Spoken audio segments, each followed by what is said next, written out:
isso aí, senhoras e senhores, estamos iniciando mais um programa Vida de Mercado e hoje estou com um grande empreendedor, investidor anjo, que está aqui para falar sobre os negócios, sobre o empreendedorismo e sobre esse mundo de investimentos que é tão importante no nosso contexto. Aires, seja muito bem-vindo.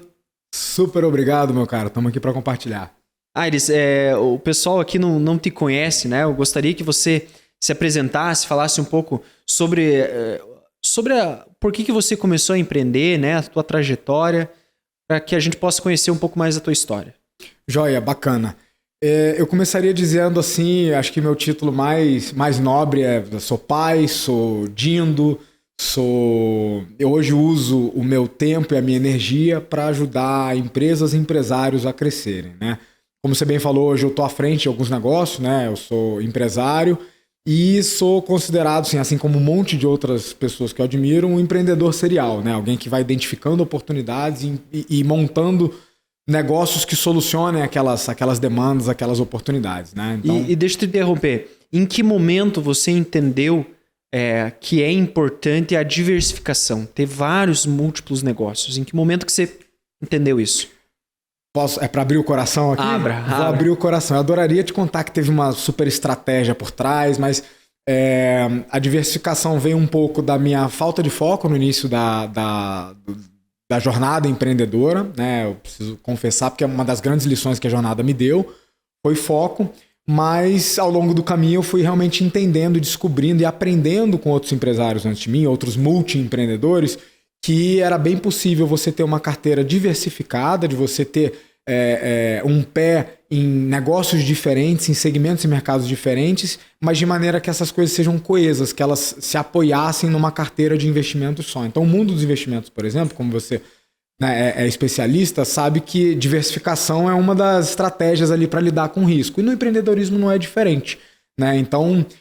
mas eu confesso que eu caí de novo de paraquedas na diversificação, tentando aplicar o meu conhecimento em áreas diferentes. E aí, ao longo do caminho, é que eu fui descobrindo como que isso era bom. Aires, tem uma frase do Nassim Taleb que ele escreveu no livro Antifrágil, que é muito interessante, que ele fala assim, ele se refere a quem faz a economia real, aos empreendedores, aos investidores. Uhum. Nós fazemos aquilo que os teóricos vão explicar daqui 10 anos. Uhum. Então, você falou, foi algo empírico, foi pela experiência, eu fui aprendendo a diversificar, né? Pouco por falta de foco, pouco por oportunidades que apareceram e fui construindo, né, a minha carteira a partir disso. Exato. Inclusive, a minha própria história nos investimentos também é assim, né? Hoje eu posso... dizer que eu sou investidor com I maiúsculo, mais pela história do que pelo meu... Eu não sou especialista, não sou estudioso, não venho do mercado financeiro, mas já investi em 10 classes de ativo diferentes, né? De bolsa a criptomoeda, a pedaços de empresas, a startups, né? O papel como investimento anjo, como você sabe. E isso vai dando essa cancha, né? Esse empirismo vai dando essa cancha. E foi bacana você ter falado do Nassim, eu tive duas... Ele é líbano-americano, né? Uhum. Então, eu estive 2 vezes lá em Beirute, onde o trabalho dele é conhecido, às vezes, mais como matemático do que com visões de mercado. E é impressionante como as visões que ele traz se aplicam tanto nos investimentos como no empreendedorismo. Então, excelente você ter trazido, porque é um cara muito respeitado assim, no nosso meio, né? Eu acredito que, na verdade, o investimento, o empreendedorismo... eles são 2 faces da mesma coisa, né? Então, eu entendo que empreender, você pode empreender com investimentos, né? E você pode empreender com negócios, né? Então, existem vários formatos hoje de empreender, né? E você empreende das 2 formas. Sim. Né? Hoje, aonde que você tem mais rentabilidade? Nos ativos, investir no mercado de ações, por exemplo, ou investir em pequenas empresas, pequenos negócios. Como que você está posicionado nesse sentido hoje? Legal. Eu dividiria, então, em três correntes de investimento, né? Uma que são os investimentos os ativos mais tradicionais, então ações na bolsa, né? Ouro, dólar e tal, veículos tradicionais do mercado de investimento. E eu tenho alguma coisa ali e não é dali que vem o grande resultado financeiro. Tá? Eu acredito que investimentos dessa natureza, eles são feitos para preservar e aumentar o capital, mas eles não geram capital. Então nunca, apesar de poder usar o título investidor, eu não uso porque não é meu chapéu principal, eu não vivo disso. Né? Aí numa segunda vertente, a gente tem, como você falou, os investimentos em empresas. Né? Então, muitas delas em projetos pré-empresas, né? Ou seja, empresas que estão nascendo, ideias e propostas que estão nascendo para resolver grandes problemas e que têm potencial de darem muito certo e valerem muito, entre outras coisas, valerem muito dinheiro. Essa vertente já traz muito mais retorno quando ela dá certo, porque vale lembrar que esse é um investimento de risco. E, estatisticamente, muito mais empresas falham do que aquelas que dão certo e dão muito dinheiro. Então, esse já traz muito mais retorno. E a terceira avenida, que é o meu trabalho, ajudando empresas a crescerem, que é onde vem o grosso do meu resultado. Então, como consultor e como mentor de negócio, como conselheiro de negócios, isso me traz muito mais retorno financeiro. Então, a minha crença é que o patrimônio é feito com o trabalho. Né? Os investimentos, eles ajudam a crescer, multiplicar, proteger, diversificar esse patrimônio. Então, eu estou tentando montar uma fórmula com os gigantes que eu aprendi, sabe? Interessante isso, que você usou uma palavra que foi a seguinte, que nem todos dão certo, né? As empresas é um investimento de risco. Eu vejo que hoje a maior parte das pessoas, elas não se posicionam no sentido de entender de que não é um único tiro que você vai dar, são várias oportunidades que você precisa para que uma dê certo. Né? Prega-se muito a cultura de, cara, eu vou me agarrar nisso aqui e eu não largo. Né? Inclusive um dos axiomas de Zurique, não sei se você já leu, ele fala o seguinte, que quando o barco está afundando, você pula fora. Né? Você passou por negócios onde você chegou nesse momento de se falar, cara, o barco está afundando, eu preciso cair fora. Eu tive uma reunião há 1 hora atrás sobre isso. Sobre um caso exatamente assim. Então, diferente da maioria dos investidores, eu não tenho nenhuma vergonha de falar que vários dos nossos investimentos dão errado. Né? Pelo menos a carteira de empresas de risco. Né? É natural e é esperado. É por isso que ele chama capital de risco e investimento de risco. Né? Esse mercado, que amplamente o pessoal chama de venture capital, ele é um capital realmente de aventura, de risco, indo contra as probabilidades, apostando no anão e contra os gigantes, sabe? Mercados que não existem, áreas que não são reguladas. Cauda longa, né? E tecnologias que ainda vão ser inventadas, coisas que nem legisladas foram. Então, não prever que a situação mais normal é errar, eu acho que é ingenuidade. Então, eu não tenho a menor vergonha. Temos, inclusive, casos agora de empresas que foram aleijadas pela pandemia, ou projetos que foram diminuídos pelas mudanças do mundo advindas pela pandemia e todo o resto que está acontecendo. Mas aí entra a diversificação. Então, se antes a gente falou na diversificação como uma estratégia de carreira, né? Eu brinquei um pouco da falta de foco junto com as oportunidades. Nos investimentos, a diversificação é ganhar no todo. Você tem que ganhar na soma, na carteira. Então, se você tem uma estratégia boa e uma metodologia boa de seleção de investimentos e ajuda essas empresas a crescerem, a ideia é que na soma, no saldo, você consiga ganhar muito dinheiro e impactar muita gente. Porque já te adianto também que investidor, pelo menos os investidores anjos que eu conheço, fazem muito isso não só pelo dinheiro, mas pelo impacto. Tá? Mas falando especificamente de retorno e rentabilidade, como você me perguntou, não tem problema algumas falharem, elas estão na conta, desde que as que dão certo cubram financeiramente e muitas vezes as que deram errado. E uma coisa que eu sempre falo aqui no programa é que não importa o tamanho, ou não importa o risco, mas sim o quanto você se expõe ao risco. Né? Então, como você muito bem disse, né? Vão ter negócios que vão falhar.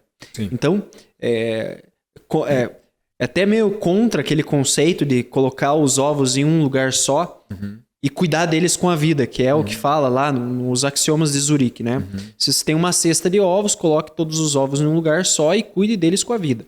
Nesse caso, não. Né? Nesse caso, o que a gente entende? Separa os ovos para que se der cagada, dê cagada em um só. Né? E é um negócio que eu vejo assim, que é difícil você conseguir aceitar de que você pode estar errado. Né? E eu vejo que esse talvez seja um dos fatores que mais precisam ser desenvolvidos dentro dos empreendedores no nosso mercado. Porque hoje o empreendedor brasileiro, ele vence na raça. Ele vence na raça. E aí, se ele é confrontado com uma situação que ele já matou tudo no peito e tá dando errado, existe algum indicador que você percebe que é um sinal de que as coisas estão indo errado? Existe algum indicador que você usa? Cara, excelente pergunta. Tem alguns, assim, sabe? Mas foi bacana que você tocou num ponto específico, que foi a dificuldade do empreendedor de ver, não vou nem usar o termo que ele está errado, mas que existem outros caminhos e que tem riscos que ele não está vendo. E isso vai ao encontro do papel do investidor anjo e às vezes do conselheiro, de quem está orientando esse empreendedor. A gente fala no nosso meio que junto com o cheque do investimento vai um cérebro. É o tal do smart money. É a contribuição, o aporte intelectual que você traz para fazer aquela empresa crescer. Então, vamos partir do princípio. Você compra uma fatia de uma empresa que você considera promissora, só que hoje ela vale muito pouco. E é seu papel, não só com combustível financeiro, mas com ajuda intelectual e orientação e network e tudo, fazer aquela pizza crescer para que o de todo mundo valha mais. Tá? Essa é a lógica por trás do investimento. Parte desse aporte financeiro, parte dessa ajuda que a gente dá para fazer a pizza crescer é justamente mentorando os empreendedores, que muitas vezes têm uma excelente ideia, uma excelente proposta, uma excelente tecnologia, mas nunca empreenderam, nunca fizeram disso um negócio. Então é comum que a gente consiga enxergar coisas que o empreendedor não está enxergando. E aí, voltando à tua pergunta, que indicadores podem existir? Um deles é esse empreendedor que é refratário ao conselho, à opinião, a visões diferentes da dele, que é muito turrão, que é muito teimoso. Isso é até um pouco dúbio, porque eu sou muito teimoso. Mas está claro para mim hoje que a teimosia ela vai contra o sucesso nos negócios. Né? Você tem que partir do princípio que tem um monte de coisa que você não sabe e nem sabe que não sabe. Né? Então essa humildade você vai ganhando com a porrada, com o tempo, e você tenta transferir isso para suas investidas. E aí, sendo bem sincero e até dando a dica para quem está nos ouvindo aí e está, de repente, buscando captar investimento, um dos critérios de decisão para entrar ou não no investimento é, claro, além do produto, da ideia, da tecnologia, etc e tal, é quem está por trás dela, qual o perfil do empreendedor que está por trás dela. A gente brinca que muitas vezes não é o cavalo, é o jockey que a gente está apostando. Porque pode ser que aquela ideia ali não dê certo, por fatores externos. A legislação foi para outro lado, uma multinacional entrou antes e fechou aquele mercado, o dólar disparou, sabe essas coisas que estão fora do... Mas que aquela equipe é capaz de absorver feedback, direcionamento, pivotar aquela ideia e achar uma outra solução, achar um outro problema, achar um outro mercado, achar um outro cliente. Então, um indicador que a gente usa bastante, não só para investir, mas para ver se as coisas vão ou não dar certo, é o quanto que aquela equipe é capaz de ser direcionada e somar o que ela sabe de tecnologia ou do produto ou do mercado que ela tem com a inteligência aportada por investidores ou conselheiros externos. Costuma dar muito boa. Todos os grandes casos de investimentos que explodiram, a imensa maioria passa por alguma coisa bacana que o time de empreendedores e fundadores traz, com gente boa que eles acharam pelo caminho para aconselhá-los, para guiá-los, para, sabe, abrir portas. E aí essa fórmula tende a dar muito boa. E é interessante isso, porque você ter essa capacidade de reinventar-se, né, é uma das coisas que eu atribuo como uma das maiores debilidades hoje do empreendedor ou do investidor. É ele não ter esses indicadores de que ele está num momento perigoso, um momento onde o mercado mudou e aquele cenário onde ele havia desenhado, ele não vai mais se concretizar. Né? E eu me deparo com isso também, agora um pouco mais para operadores de mercado. Né? Eu digo que operar mercado é você analisar o mundo de uma forma macro e tomar decisões a partir de uma visão bem macro. Né? Por exemplo, quando eu vou operar um gráfico, né? Eventualmente existe uma leitura, uma fórmula que a gente desenvolve para fazer a análise dos gráficos, que ela muda. E às vezes ela pode durar 10 anos, aquela mesma fórmula funcionar, ou ela daqui 2 semanas ela já para de funcionar. O que eu vejo que é o grande problema do cara? Ele não tem informações o suficiente para ele entender que a microestrutura do mercado está mudando ou a macroestrutura do mercado está mudando, que aquilo vai impedir com que ele tenha resultado. Né? E o cara fica batendo naquilo até ele não ter mais nada. Né? Como puxar já teve que puxar a orelha de alguém nesse sentido, de puxar o cara e falar, cara, você está indo pro caminho errado, ou não, você fala assim, não, o cara é turrão mesmo, vou deixar ele que se vire na dele. Não acredito nesse posicionamento de deixar, porque a partir do momento que você entra no barco, você tá junto. E a nossa responsabilidade como investidor, ou às vezes como conselheiro, né? Às vezes tem alguns negócios que eu sento no conselho como conselheiro contratado, né? E não como investidor. Mas em ambos os papéis, eu entendo que é a nossa responsabilidade. É esperado disso da gente. Olha, se você enxerga um iceberg que os empreendedores não enxergam, é seu papel trazer para a mesa e botar em pauta. Agora, claro, se aquilo vai ser acatado, quanto vai ser acatado, quanto vai ser colocado em prática, depende de uma série de itens de qual a sua participação dentro daquele negócio, se você é majoritário, se você não é, se você é só um conselheiro externo. Mas eu te diria o seguinte, assim, eu acredito que sim, que é nosso papel e de que a todo momento a gente tem que estar olhando para frente e trazendo essas coisas. E aí eu vou concordar contigo quando você diz que muitas vezes o empreendedor não consegue ver o que está mudando e se aquela fórmula vai deixar ou já deixou de funcionar. Ele não vê mesmo. Vários dos nossos projetos de consultoria, programas de inovação e tal, são justamente para isso, para ele olhar para frente e se renovar e se reinventar. Mas eu discordaria que é por falta de informação. Eu acho que tem outros fatores aí que atrapalham, que se fosse apontar por exemplo, eu vejo um empresário brasileiro muito focado no curto prazo.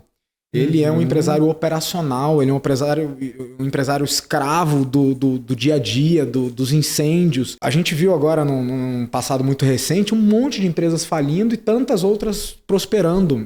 A quantidade e a qualidade das informações que ambas têm acesso é a mesma, cara. Sabe? Então, o que diferencia, por exemplo, os meus empresários mentorados de mais sucesso não é que informações privilegiadas eles têm acesso, eles não têm nenhum esquema diferente do que todo mundo tem. Mas eles aprenderam que, primeiro, se você tá lá atrás remando, não tem ninguém dirigindo. Então, assim, tem uma cadeira que a gente sempre fala do empresário, que se você deixar ela vaga para ir resolver problema operacional do seu time, ninguém senta nela. E essa cadeira, entre outras coisas, é responsável por olhar para frente, né? Então, quando você me perguntou mais cedo, por exemplo, de fatores que indicam que vai dar ruim em breve, eu comentei dos empreendedores turrões, que esse é um péssimo sinal, mas também tem os fatores mais pragmáticos, os indicadores, né? As margens, os indicadores de mercado, os indicadores de macro e de micro contexto ali do cenário da empresa. E a maioria não está olhando para essa parada. E aí é engolido por uma maré que era perfeitamente previsível, né? Então, eu sinto que isso é um fator que pesa mais do que não ter acesso à informação, sabe? Tem uma questão de ser um perfil, assim...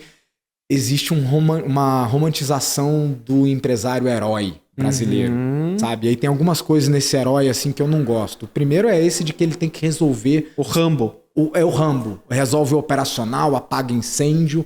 Segundo é de que ele vai aprender só na porrada. A gente tem um certo apego no empreendedorismo em aprender só com a porrada. E eu valorizo muito aprender com a porrada, senão eu não teria investido em mais de 30 empresas no mundo. Né? Ganho com errar e acertar na prática.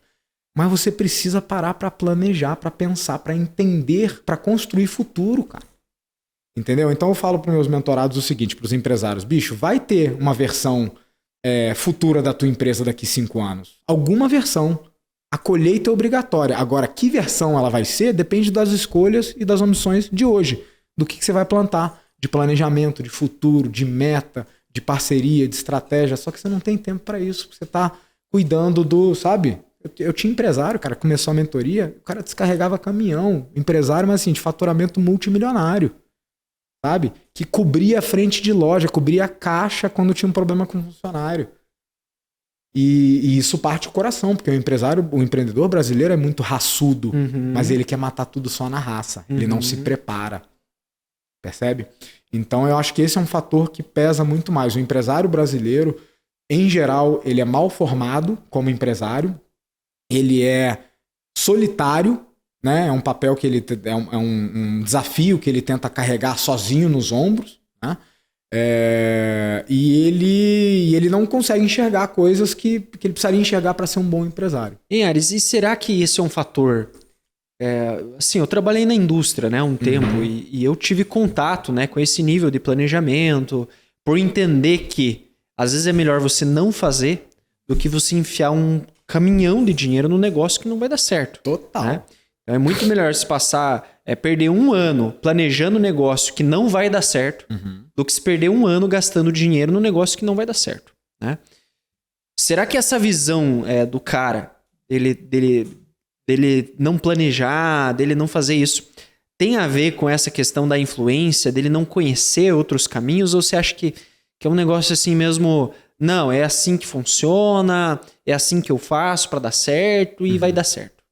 Cara, eu acho que tem alguns fatores. O primeiro você já matou. Eu super concordo que as coisas... Eu costumo brincar com meus mentorados que o faturamento que você ainda não tem está escondido atrás de uma coisa que você não sabe. Né? Tem um potencial de ser um melhor empresário em você que você nem enxerga. É o tal desconhecido que você nem sabe que... Né? A ignorância que a gente ignora, né? Então esse é um fator. E outro tem um peso cultural. O brasileiro, ele é muito disso da execução, do fazejamento que a gente brinca, né? Gasta um ano gastando dinheiro num projeto que, se tivesse planejado 3 meses, tinha tomado melhores decisões, até de não ir para frente, se fosse o caso, né? Isso a gente vê demais. Então, eu acho que tem alguns fatores. Esse heroísmo do resolver os problemas, enquanto você vê que outras culturas privilegiam evitar os problemas. Né?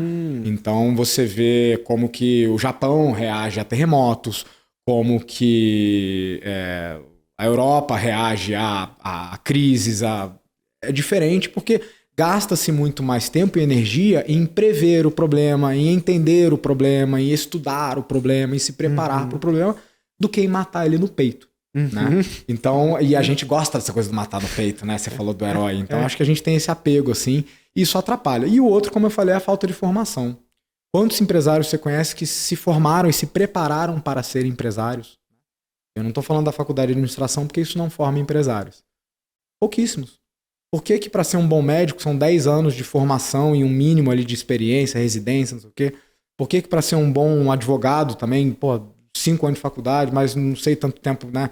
Estágios, etc. Por que para ser um bom piloto de avião também, vários anos para fazer, né, um voo transcontinental? E para ser empresário, o cara acha que não, eu vou abrir um CNPJ aqui no peito e na raça e vou matando os problemas e com a minha criatividade eu vou ficar bom. E é isso que estão vendendo hoje por aí, né?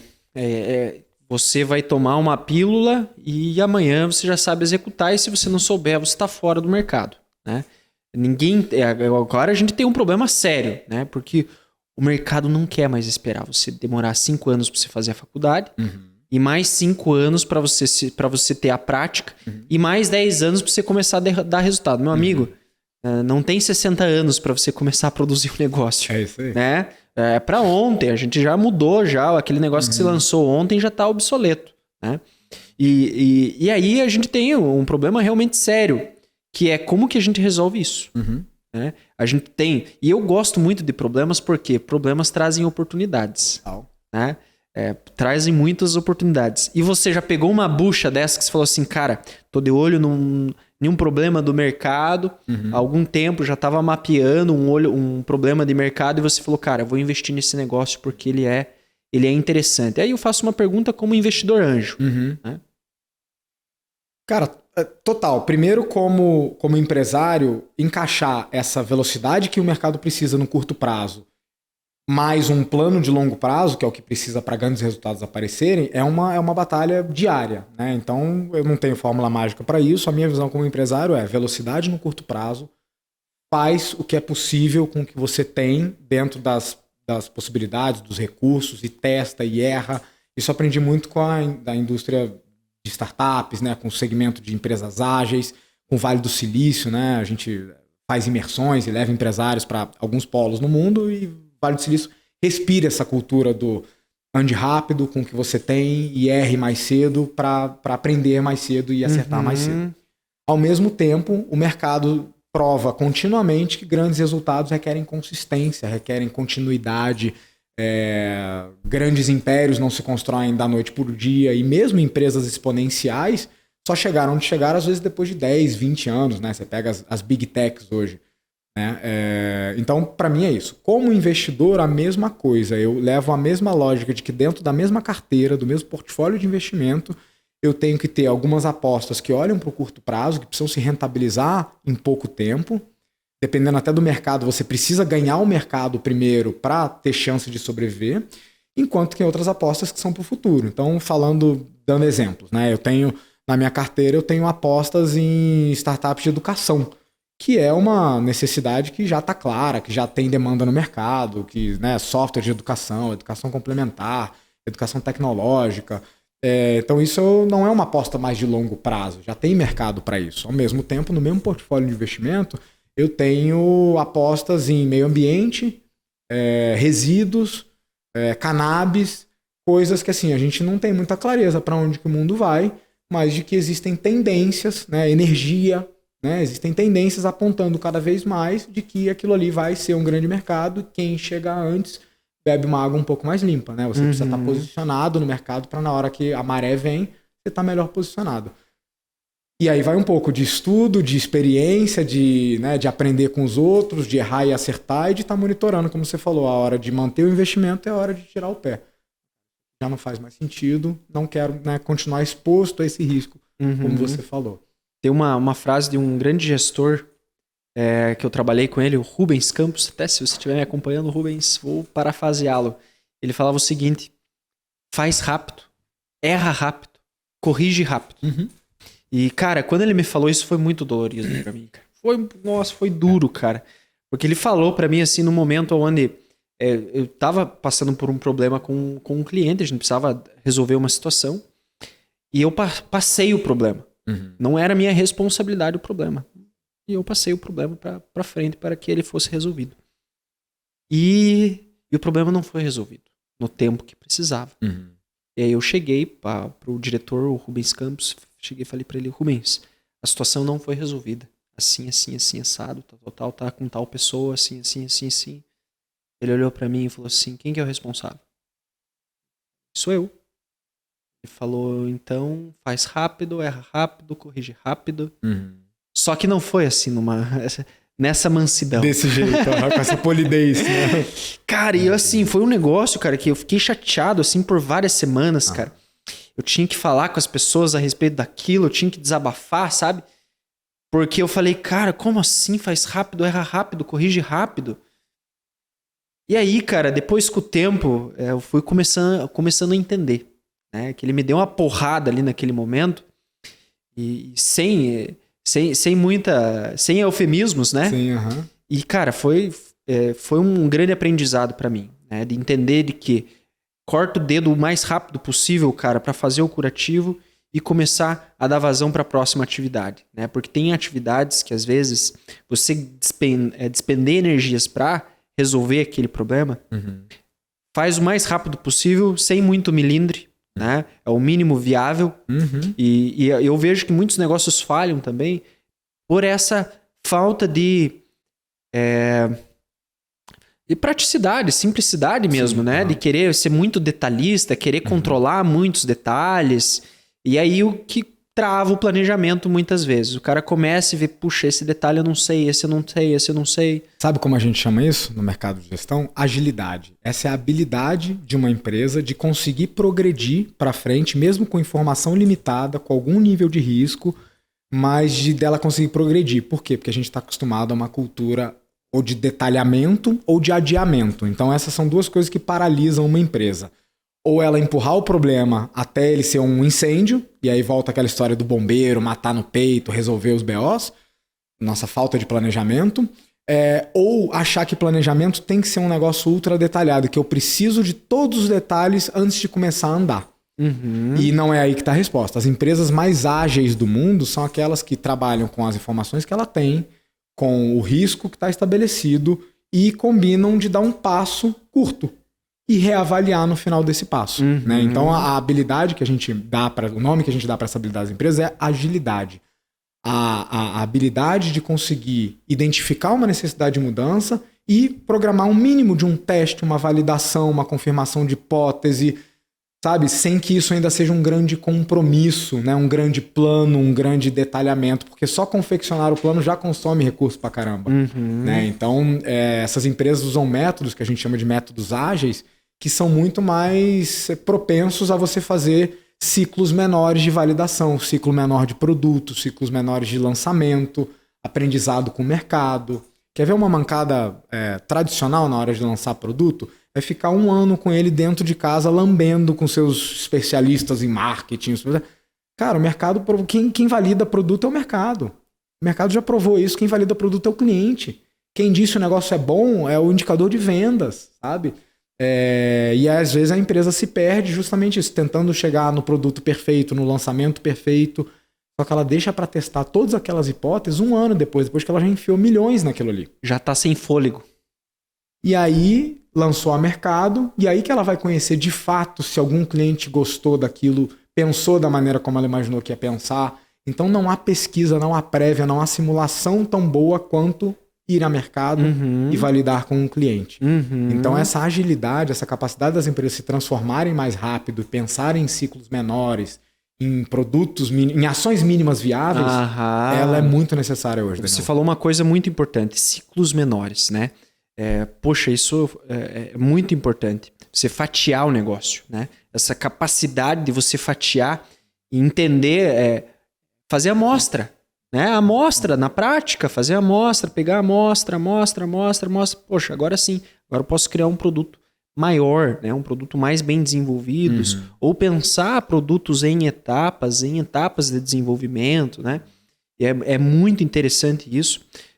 Uma pena a gente ter pouco tempo hoje para conversar, né? O nosso episódio de hoje, mas eu agradeço a tua participação, Aires. Eu acho que a gente tem muito ainda a discutir a respeito disso, né? Um assunto com muita profundidade que dá para a gente explorar de várias formas, né? Total. Então eu agradeço aí a tua participação aqui no Vida de Mercado e já deixo o convite aí para uma próxima conversa, para nós falarmos especificamente de um negócio aí que eu sei que você está à frente. Vamos falar. Um negócio aí inovador, que eu sei que é tendência de mercado, mas ainda está no forno. Em off. Spoiler. Tá bom? Vai ser um prazer. Vida de Mercado, pessoal que está nos assistindo, obrigado. É um prazer compartilhar um pouquinho aqui e aprender com vocês também. Valeu, um abraço para você. Fica ligado, isso aí, Vida de Mercado.